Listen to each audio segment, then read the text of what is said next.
देखिए 20 जुलाई के प्रदर्शन और 21 जुलाई को राहुल गांधी, प्रियंका गांधी और अखिलेश यादव के धरने से सरकार पर दबाव तो बना ही है। ऐसा पहली बार हुआ है कि किसी लोकसभा में विपक्ष के नेता को पुलिस इस तरह से उठाकर घसीटते हुए ले गई है। हालांकि राहुल गांधी कह रहे हैं कि जो पुलिस वाले उनको उठाकर ले जा रहे थे, कह रहे थे कि इस सरकार को हटाइए, इस सरकार को हटाइए। क्या अन्ना के आंदोलन जैसा रंग दिखा सकता है कॉकरोच जनता पार्टी का प्रदर्शन? नमस्कार, आप देख रहे हैं श्री पोस्ट लाइव। मैं हूं सृष्टि राज। 20 जुलाई को कॉकरोच जनता पार्टी यानी कि सीजेपी के संसद चलो प्रदर्शन और प्रदर्शनकारियों पर हुई पुलिस कार्रवाई ने शिक्षा व्यवस्था और सरकार की जवाबदेही के मुद्दे को राष्ट्रीय राजनीति के केंद्र में ला खड़ा किया है। अब कांग्रेस, सपा, टीएमसी, शिवसेना, एनसीपी, आम आदमी पार्टी और बीजेपी समेत कई विपक्षी दल प्रदर्शनकारियों के समर्थन में सामने आए हैं और केंद्र सरकार से केंद्रीय शिक्षा मंत्री धर्मेंद्र प्रधान के इस्तीफे की मांग पर अड़े हुए हैं। अब लोकसभा में विपक्ष के नेता राहुल गांधी के मंगलवार को पीएम आवास के बाहर दिए गए धरने के बाद शिक्षा मंत्री धर्मेंद्र प्रधान ने उन पर छात्रों के मुद्दे का राजनीतिक लाभ लेने का आरोप भी लगा दिया है। हालांकि उन्होंने दावा किया है कि सरकार नीट के मुद्दे पर संसद में चर्चा करने के लिए 100% तैयार है। अब आइए जानते हैं पूरे मुद्दे के बारे में विस्तार से चीफ एडिटर श्रीकांत प्रत्युषर से। सर, इसका राजनीतिक लाभ किस दल को मिल सकता है? ये कहना तो बड़ा मुश्किल है, लेकिन हमेशा इस तरह के आंदोलन खड़े होते हैं तो विपक्ष को ही लाभ मिलता है। अन्ना के आंदोलन का सबसे ज्यादा लाभ अरविंद केजरीवाल ने ही उठाया था। वो कांग्रेस के खिलाफ आंदोलन था जिसे लपक लिया अरविंद केजरीवाल ने और दिल्ली में सरकार भी बना ली। अब कॉकरोच जनता पार्टी के इस प्रदर्शन के जरिए संयुक्त विपक्ष को बीजेपी के खिलाफ एक नया राजनीतिक मंच तो मिल ही गया है। 2011 में बीजेपी तब की कांग्रेस नेतृत्व वाली यूपीए सरकार के खिलाफ भ्रष्टाचार के मुद्दे पर मोर्चा खोले हुए थी, मगर आम जनता ने तब के विरोधी दल बीजेपी के बजाय अन्ना हजारे के नेतृत्व वाले इंडिया अगेंस्ट करप्शन मूवमेंट पर भरोसा जताया था। इसके बाद जैसा कि सभी जानते हैं 2014 में कांग्रेस के हाथ से सत्ता चली गई और नरेंद्र मोदी की लीडरशिप में बीजेपी की सरकार देश में बनी। आज स्थिति कांग्रेस के साथ है, ठीक है ना। उस समय परिस्थिति थी बीजेपी के अनुकूल, अभी कांग्रेस के अनुकूल दिखाई दे रही है। वह लंबे समय से शिक्षा व्यवस्था का मुद्दा उठाकर प्रदर्शन कर रही है कांग्रेस, लेकिन उसे जनता का समर्थन तो मिल नहीं रहा था। मगर जब इसी मुद्दे को इंटरनेट पर एक शिक्षित और जागरूक आम नागरिक अभिजीत दीपके ने उठाया तो लोगों ने अभूतपूर्व समर्थन दिया है और वह कॉकरोच जनता पार्टी के रूप में जमीन पर भी उतर आई है। तो इसका फायदा तो कांग्रेस को मिल सकता है, बशर्ते योजना के तहत कांग्रेस इसको आगे बढ़ाए इस आंदोलन को। जी सर, तो ऐसे में क्या कॉकरोच जनता पार्टी ने सरकार के खिलाफ आम लोगों के मन में उपजे गुस्से को हवा दे दी है? अब बिल्कुल, देखिए जिस तरह का गुस्सा आम लोगों में उपजा है वह अब सीजेपी की क्षमता और रणनीतिक ताकत से आगे की चीज है। इसलिए यह आंदोलन विपक्षी दलों के लिए एक बड़ा मौका बन गया है, लेकिन एक बड़ा फर्क भी है। 2011 का आंदोलन इसलिए बहुत बड़ा बन गया था क्योंकि तब मुख्य धारा का मीडिया मतलब टीवी चैनल, अखबार उस मुद्दे को उठा रहा था जोर शोर से। आज इसका उलट हो रहा है। वही मीडिया इस प्रदर्शन को बदनाम कर रहा है और स्वतः स्फूर्त प्रदर्शन में पाकिस्तानी एंगल ढूंढ रहा है, चाइना से कनेक्शन ढूंढ रहा है। तो सोशल मीडिया भले ही आज बड़ी ताकत हो, मगर यह मोबाइल उपयोगकर्ताओं की रुचि के हिसाब से कंटेंट दिखाता है। मतलब लोगों को जो पसंद है वही कंटेंट बनाता है, सोशल मीडिया के लोग बनाते हैं। ऐसे में इसके जरिए बहुत बड़ी संख्या में लोगों को लंबे समय तक लामबंद करना मुश्किल है।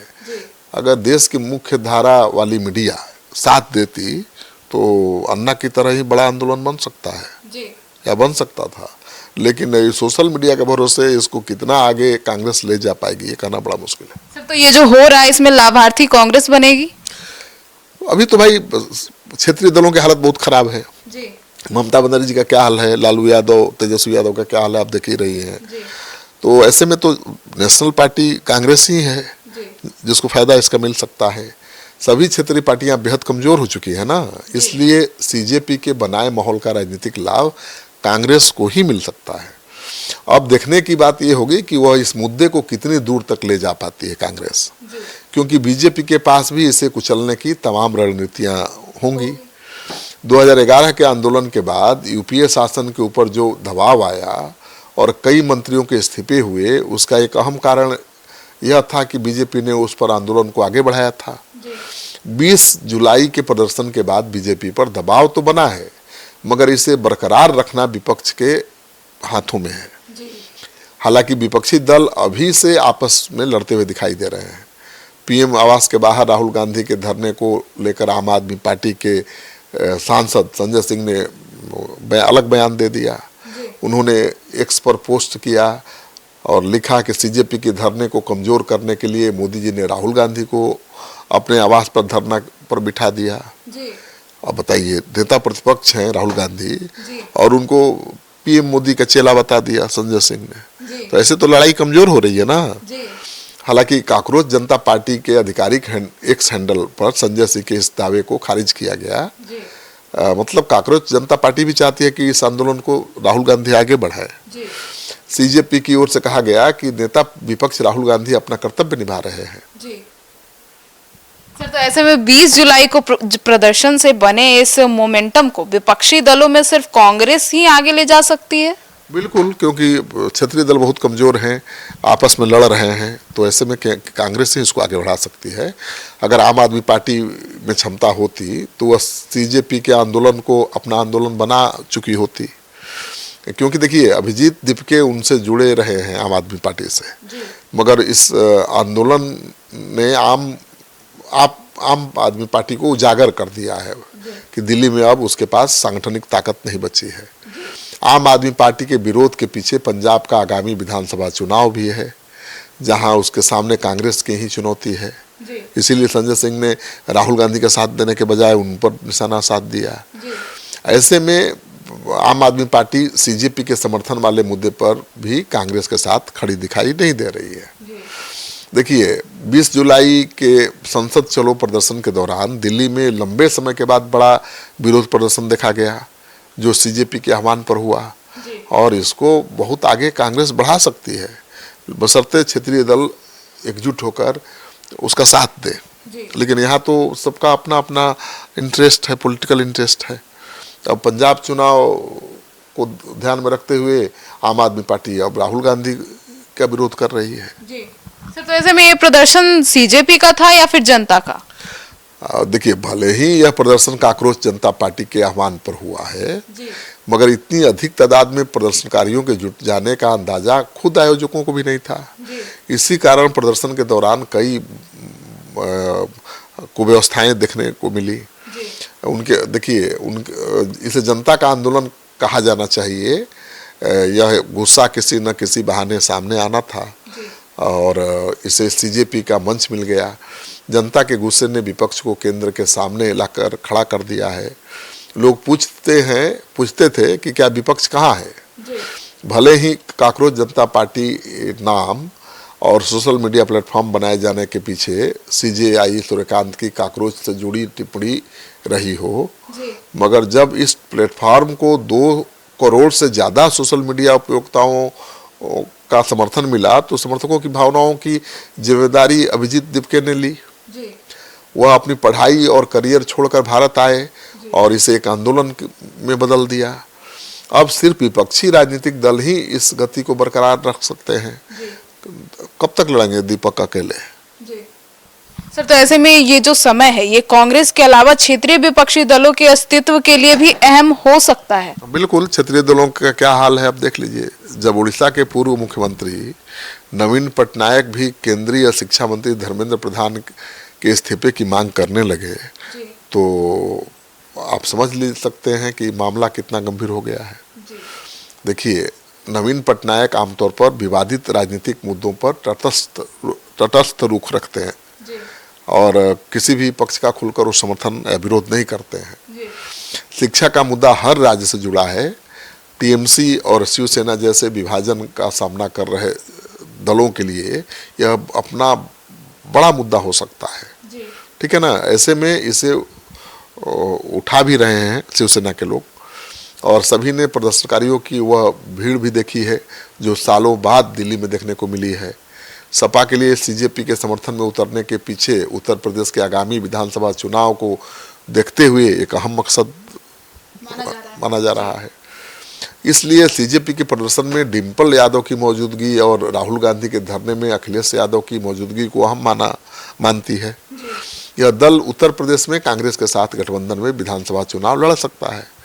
तो कांग्रेस और क्षेत्रीय दल मिल करके बड़ा खेल कर सकते हैं। सर, तो अचानक राहुल धरने पे कैसे बैठ गए? हाँ, देखिए, सबके जहन में सवाल उठ रहा है कि भाई ये तो कांग्रेस जनता पार्टी का कॉल था, इसमें कांग्रेस पार्टी कैसे इन्वॉल्व हो गई। देखिए, 6 जून को अभिजीत दीपके के भारत लौटने के बाद कांग्रेस जनता पार्टी ने केंद्रीय शिक्षा मंत्री धर्मेंद्र प्रधान के इस्तीफे की मांग को जमीन पर उतार दिया। दिल्ली, पुणे, जयपुर, लखनऊ में जैसे शहरों में छोटे छोटे प्रदर्शनों के बाद 20 जून से जंतर मंतर पर अनिश्चितकालीन धरने पर बैठे, जिसका सीपीआई के छात्र संगठन आइसा ने समर्थन किया। 28 जून को इस धरने में सोनम वांगचुक ने भूख हड़ताल शुरू कर दी। इस दौरान कुछ राजनीतिक दलों के नेता सीजेपी के मंच पर व्यक्तिगत स्तर पर शामिल भी हुए। इसके बाद आम आदमी पार्टी और शिवसेना ने भी इसे समर्थन दिया, मगर इस पूरी अवधि में कांग्रेस ने सीजेपी के प्रति काफी सधा हुआ और सीमित समर्थन जताया था। एक बार कांग्रेस नेता पवन खेड़ा जरूर अनशन कर रहे वांगचुक से मिलने पहुंचे थे, मगर 20 जुलाई के संसद चलो प्रदर्शन के अगले दिन राहुल गांधी मुखर हो उठे। कांग्रेस इसलिए सधी हुई प्रतिक्रिया दे रही थी क्योंकि वह सीजेपी को परखना चाहती थी कि इसके पीछे कोई राजनीतिक ताकत तो काम नहीं कर रही है। तो उनको लगा कि नहीं, ये तो आम लोगों की ताकत है इसके पीछे। तब राहुल गांधी ने अचानक ये फैसला लिया। सर, तो ऐसे में ये जो सीजेपी है, अब क्या सीजेपी के मंच पर राहुल गांधी आकर समर्थन करने की संभावना है? कुछ भी हो सकता है। देखिए, कांग्रेस के मुखर हो जाने के बाद, मुखर हो जाने के पीछे कई कहानियां बताई जा रही हैं और 24 घंटे के घटनाक्रम में छिपी हुई चीजों पर गौर करेंगी तो पता चल जाता है। कांग्रेस शीर्ष नेतृत्व की सक्रियता 20 जुलाई के प्रदर्शन के बाद हुई घटनाओं का परिणाम थी माना जा रहा है। सोमवार को प्रदर्शन के दौरान राहुल गांधी ने इस पर सार्वजनिक प्रतिक्रिया नहीं दी, लेकिन पुलिस कार्रवाई और घायल प्रदर्शनकारियों की तस्वीरें सामने आने के बाद कांग्रेस एक्शन में आई। कांग्रेस ने अपने सेवा दल को जंतर मंतर पर भेजा। अगले दिन राहुल गांधी ने अस्पताल जाकर घायल छात्रा के परिजनों से मुलाकात भी की, प्रदर्शनकारियों को कानूनी मदद का भरोसा दिलाया और फिर मंगलवार शाम कांग्रेस नेतृत्व ने अचानक पीएम आवास के बाहर विरोध प्रदर्शन करने का फैसला किया। खड़गे के जन्मदिन पर कई कांग्रेस सांसद उनसे मिलने आए तो उनसे अंतिम समय में कहा गया कि पीएम आवास पर चलकर धरना देना है। इससे पहले यह योजना सिर्फ कांग्रेस नेता राहुल गांधी, पार्टी अध्यक्ष खड़गे और कांग्रेस के संगठन महासचिव केसी वेणुगोपाल तक सीमित थी, लेकिन हो गई बड़ी प्लानिंग अचानक। जी सर, तो ये जो पूरा मुद्दा, ये आंदोलन से आगे बढ़कर बड़े राजनीतिक विरोध में भी बदल गया है। हाँ बिल्कुल। देखिए, 20 जुलाई के प्रदर्शन और 21 जुलाई को राहुल गांधी, प्रियंका गांधी और अखिलेश यादव के धरने से सरकार पर दबाव तो बना ही है। ऐसा पहली बार हुआ है कि किसी लोकसभा में विपक्ष के नेता को पुलिस इस तरह से उठाकर घसीटते हुए ले गई है। हालांकि राहुल गांधी कह रहे हैं कि जो पुलिस वाले उनको उठाकर ले जा रहे थे, कह रहे थे कि इस सरकार को हटाइए, इस सरकार को हटाइए, राजस्थान का पीएम मोदी ने एनडीए सांसदों की बैठक के दौरान कहा कि नीट पेपर लीक करने वालों के खिलाफ सख्त कार्रवाई होगी। इधर मंगलवार देर रात केंद्रीय शिक्षा मंत्री धर्मेंद्र प्रधान ने राहुल गांधी और कांग्रेस पर छात्रों के मुद्दे का राजनीतिक लाभ उठाने का आरोप लगाया। उन्होंने कहा कि सरकार संसद में नीट और शिक्षा संबंधी सभी मुद्दों पर चर्चा के लिए तैयार है, लेकिन कांग्रेस ने बहस के बजाय प्रदर्शन का रास्ता चुना। धर्मेंद्र प्रधान का कहना है कि सरकार छात्रों की चिंताओं के समाधान, सुधार और जवाबदेही के लिए प्रतिबद्ध है, जबकि छात्रों को राजनीतिक अभियान का साधन नहीं बनाया जाना चाहिए। तो वो कह रहे हैं कि ये तो छात्रों का आंदोलन था ही नहीं, ये तो विरोधियों का, विपक्ष का आंदोलन था। लेकिन अब सरकार अभी भी एक्शन नहीं ले रही है और इस प्रदर्शन के बावजूद कोई कार्रवाई नहीं कर रही है और विपक्ष अभी भी इसको आगे आंदोलन का रूप नहीं दे पा रहा है, तो उसकी अक्षमता कही जाएगी। जी, तो सुना आपने, तो अब इस दिल्ली में जंतर मंतर पे हो रहे इस महा आंदोलन को लेकर आपकी क्या राय है, कमेंट सेक्शन में जरूर बताइएगा। अपडेट्स लेकर सबसे पहले आपके पास पहुंचेंगे, तब तक के लिए धन्यवाद।